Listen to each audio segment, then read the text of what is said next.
Another COVID-19 vaccine blow for South Africa as Health Minister Dr. Zweli Mkhize last night announced the voluntary suspension of the Johnson & Johnson rollout in the country. Mkhize's announcement comes on the back of U.S. Centers for Disease Control and the Food and Drug Administration recommending a pause on the issuing of the vaccine over potentially dangerous blood clotting concerns. To date, close to 290,000 healthcare workers have received the shot. Meanwhile, the country has procured 31 million of the one-dose vaccine.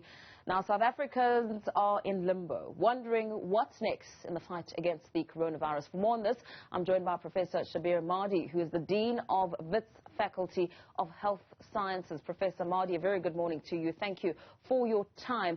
As we take a look at the numerous challenges over vaccine rollout and a lot of criticism being laid on the health department and government's ability to implement this process efficiently, we learn of another mishap. What did you make of this withdrawal from the health minister? Was it expected? Morning, Paul. So I think the decision by South Africa to pause the ongoing study, which is involving the Johnson & Johnson vaccine, is justified in the context that this is not a rollout of the COVID-19 vaccine program, but rather a clinical trial. And when doing a clinical trial, what is expected of the investigators is that they keep the participants abreast in terms of the latest information with regard to the safety of the vaccine. So what really needs to take place right now is that investigators need to reformat what is known as an informed consent form to advise the participants that this risk does exist. But that is not a reason for South Africa not to continue with the rollout of the J&J vaccine as part of a national COVID-19 vaccination program. So we need to discriminate between the clinical trial that is currently underway and the actual rollout of the vaccine as part of an immunization program.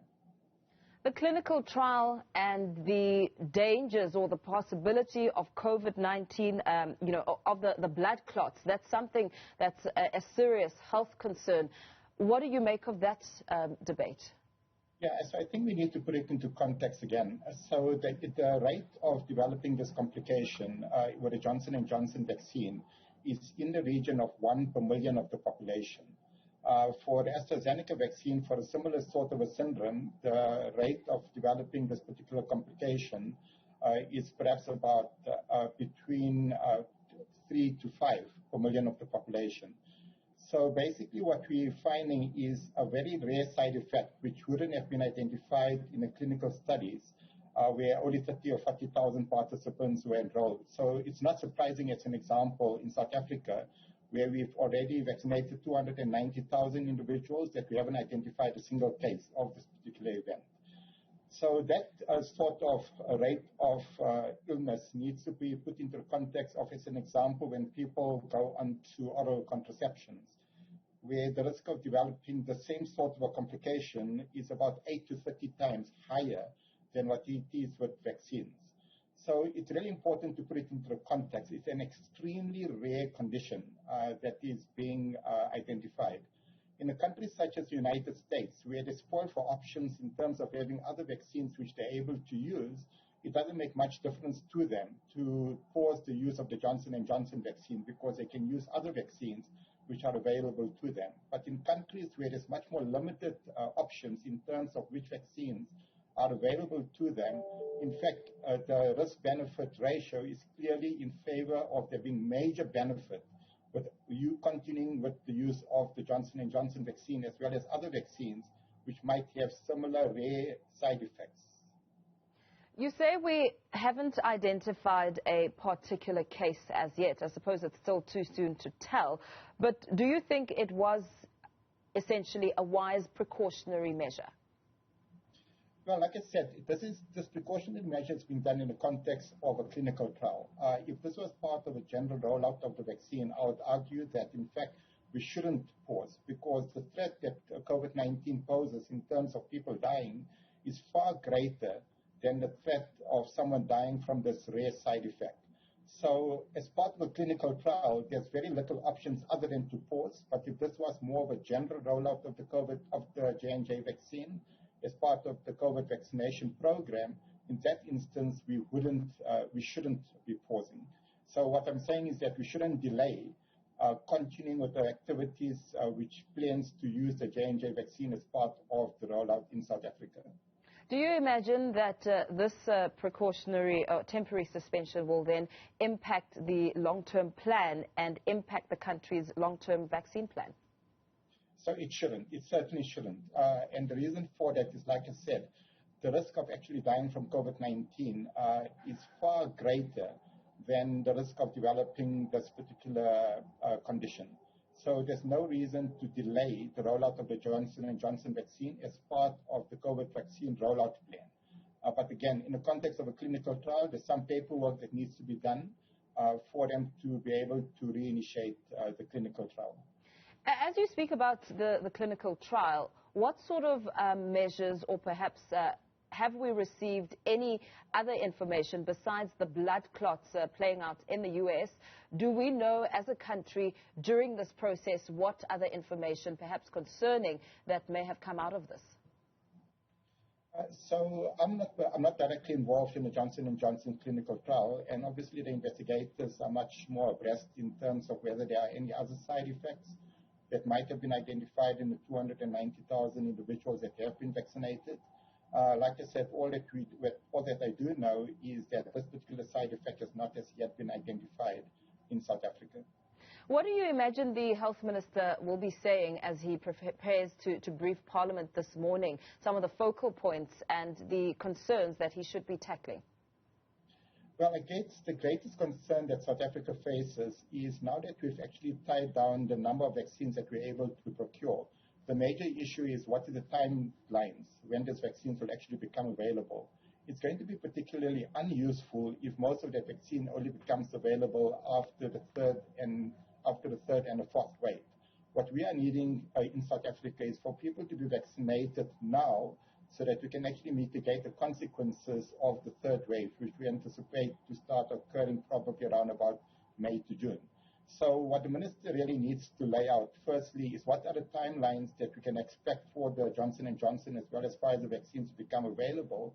And then more important than that also is exactly what is the planning in terms of where people will be vaccinated, where are the facilities, and how will people be registered. In fact, the registration, if that is what the Department of Health is wanting to do, that sort of registration should have been taking place over the past few weeks, that when a vaccine becomes available in 2 weeks from now or a month from now, people know exactly where they need to go and when they'll be vaccinated.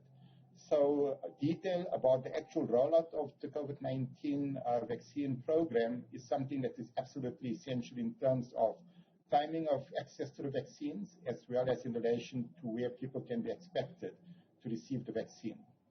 Professor, if we can just go back to the blood clots, I know you explained in quite detail as you spoke about the blood clots concerns and what we've seen in the U.S. Is there a possibility that the blood clots could be something that we see even with other vaccines as a side effect? And as you speak of the clinical trial, what sort of recourse do those participants have? So we don't at this stage fully understand what is the reason why these blood clots are actually forming. There's different sort of hypotheses that are currently being investigated. So that will determine whether we can expect the same to occur with other vaccines. So right now, this particular side effect has been specific to what is known as a vector-based vaccines, which is the J&J vaccine as well as the AstraZeneca vaccine. But there's an example where the AstraZeneca vaccine in India, where there's more than 100 million doses that have been used, there's only been 3 cases of this particular type of condition that has been identified in India. That might be related to deficiencies in terms of the surveillance for serious side effects in India, but it is not something that is obvious. Whether the same thing transpires with the messenger RNA vaccines, which is, as an example, is the Pfizer vaccine, is something that has not as yet been reported, so we don't know. So that is where we are currently. In terms of the recourse that individuals have got when they experience the sort of side effect, be it as part of a clinical trial or as part of a rollout of the vaccine program, in a clinical trial there is insurance that would cover these sort of side effects, which participants would be able to claim against. As part of the national rollout, government has actually agreed, together with the manufacturers, in terms of setting up a fund that will basically compensate individuals that do have side effects. And that is something, again, which government would probably need to pronounce on in terms of exactly where it is with the setting up of that sort of a fund. Now, Professor, clotting fears have prompted many other countries to impose age restrictions, for example, on the use of the AstraZeneca vaccine. Could then these blood clots be a symptom of COVID-19? Well, these blood clots are extremely common in people that do develop COVID-19, but that's not the reason why these vaccinated individuals are developing these blood clots. So individuals that actually develop COVID-19, their risk of developing the same sort of blood clots in the brain is about 14 to 60 times greater than after people are vaccinated. But that's not the reason why people who are being vaccinated are developing the blood clots. And, of course, this angle and this scenario raises even greater the fears of people wanting to get vaccinated and, of course, perhaps having an impact on the curbing of COVID-19 and reducing those numbers.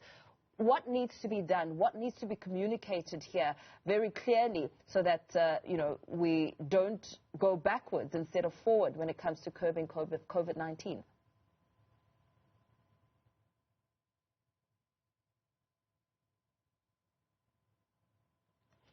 Okay, we appear to have lost Professor Shabir Madhi, Dean of the Wits Faculty of Health Sciences. I understand that he is back. Professor, I don't know if you heard my last question on the impact of learning that there is the blood clots factor that could affect the overall rollout of vaccines and then delay the country in curbing the spread of COVID-19.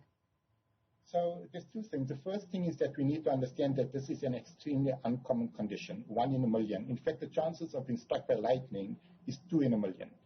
So this is really an extremely uncommon side effect. It's obviously getting a lot of publicity because it is all about COVID.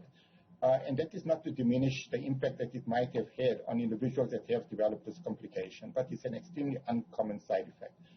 Unfortunately, all medical interventions have got some element of risk when you undertake those, be it going for surgery or even taking an antibiotic as an example, where individuals might have an anaphylactic reaction. So there's some element of risk, but that needs to be balanced in relation to the benefits of being vaccinated, both at an individual level as well as at the societal level. And if we are wanting to get back to a relatively normal lifestyle, we don't have many other options other than to ensure that especially high-risk individuals are vaccinated as quickly as possible. Very well. Thank you so much for your time and input there, Professor Shabir Madhi, Dean of the Wits Faculty of Health Sciences, weighing in, of course, on the Johnson & Johnson vaccines.